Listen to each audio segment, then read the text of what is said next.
In this video, I'm going to be playing excerpt number 2 and number 3 from the 6/8 All-State Bass Audition. I'm playing both of these in the same video because they are coming from the same piece of music, so they're in a lot of ways in the same style. Okay, so starting Swamp Thing at measure 21, I like playing all of that first measure on the D string. When we've got these really fast 16th notes, string crossings are what is going to make this sound not as clean. So I'm going to stay on one string as much as I can. When I get into the second measure, I'm going to do a similar thing, and I'll show you when I get there. So I'm going to go slow. I start in second position with my first finger on F. So 0, 0, 0, 0, 1, 1, 0, 4, 4, 4. Use those open Ds to shift to third position. Back to second. Still in second, I'm now going to put my first finger on C. 2 C sharp. Open. Again with the second position. Shift. First position. Okay, I'm going to do that without all of the stopping. Ready? And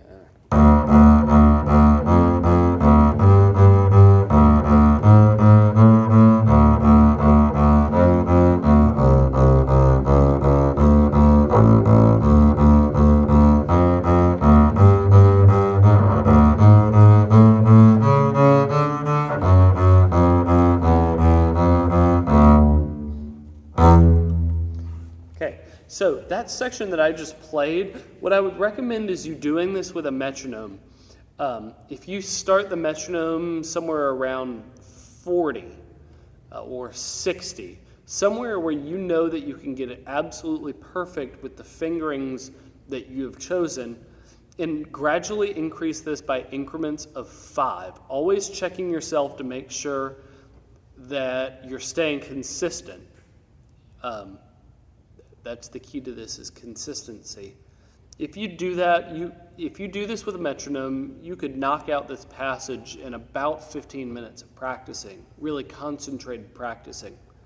Okay, so moving on from there, we've got some dynamic things that we're looking at. Those first 3 measures are forte, accented down bows, and then all of a sudden we're going to a piano. 2, 3, 4. 2, 3, 4, 1.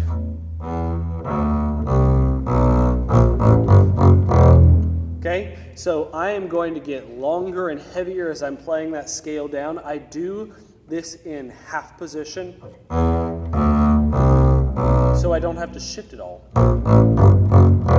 Just make sure that you're careful that you're still playing an F sharp at the end of that line. So 2 in half. Okay, and oops. Okay.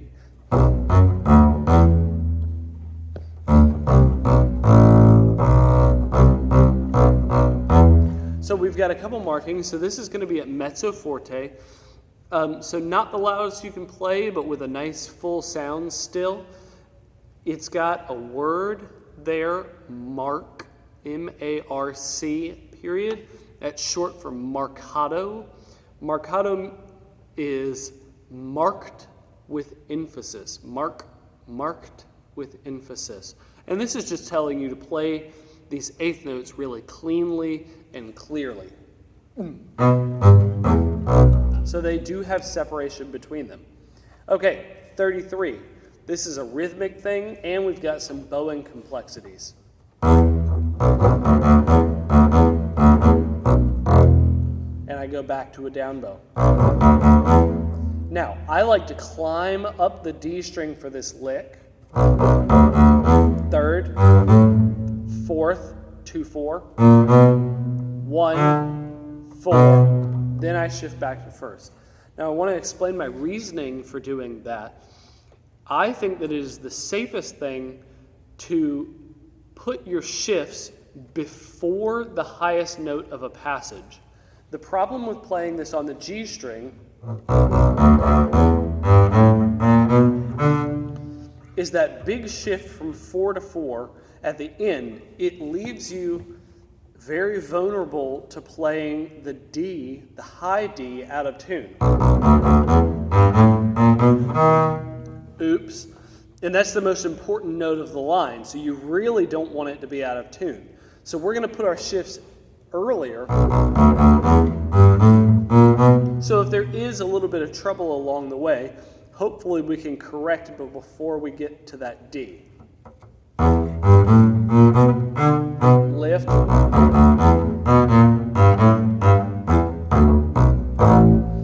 And then from there you can be in first position. The goal with the last measure is making both of those up bows sound exactly the same. Top, top, top, top, top. Okay, so here I go. I'm going to play this at tempo.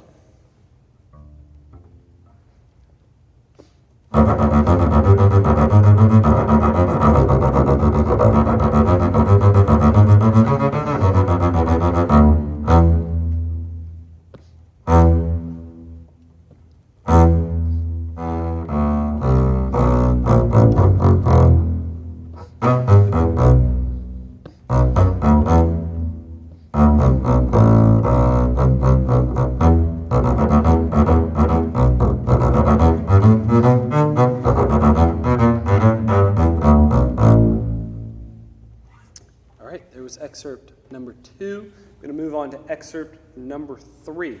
We've got a key change happening in this one. So I'll go from the beginning where it's piano, same tempo.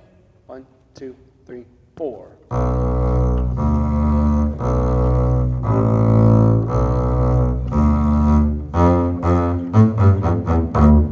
Oops. No, I did the right thing. I'm sorry.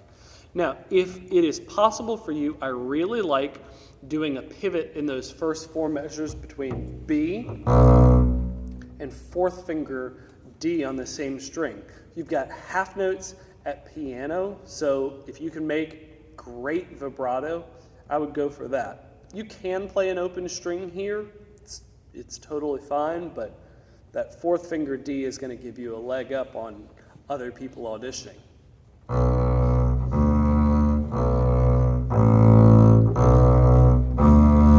And then if I'm here with my 4th finger, I can play that F natural with my 1st finger. And I went up the D string, but you could easily go. And then from here, I do some other tricky fingering stuff. We've got A flat, G, C, and D. I like playing this in 2nd and a half and 2nd position where I do little motions between these. So, shift, 4, 2, baby shift to C. So you can play A over here.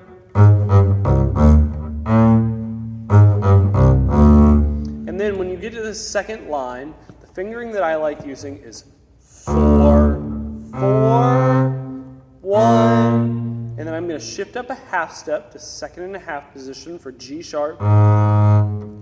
F sharp is in that same hand shape as a 1. I'm going to shift up to 1. Now I'm in 3rd position.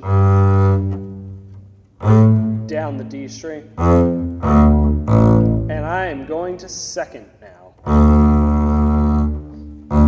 4, 1, 2. And I'm going to go to 2 again because if you notice, you've got an A flat in the following measure. 4, 2, I'm going to 1 for F natural, 4, 4, 1, 4, 1. So you've got 2 options at the end of this passage, 1, 4, 1, or the other option that I kind of like is 4, 4, 1, 1, 4. Either of those are going to be totally fine. With this pizzicato section,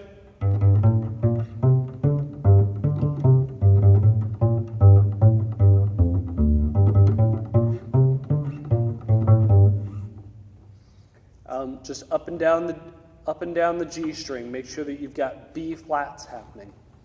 All right, I'm going to play this excerpt at tempo. 1, 2, 1, 2, ready, go.